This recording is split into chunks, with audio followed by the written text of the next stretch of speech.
अस्सलाम वालेकुम नाजरीन, मैं हूँ सादिया।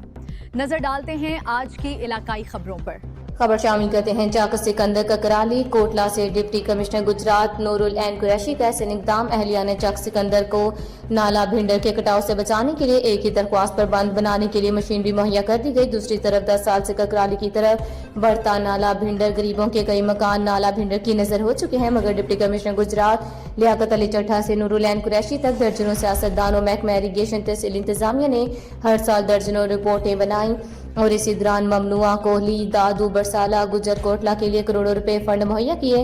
मगर अफसोस अहलिया ने ककराली की कदर और शख्सियात हर जमात के सियासतदानों पर जो अपने गांव के अवाम के लिए कुछ नहीं कर रहे, जबकि अहलिया ने ककराली वोटर्स और सपोर्टर्स को सोचना पड़ेगा कि कौन सी ऐसी रुकावट है जो ककराली को नाला भिंडर से बचाने के लिए रोकती है, जिसके सामने सारे सियासतदान, इंतजामिया खामोश तमाशाई बनी हुई है।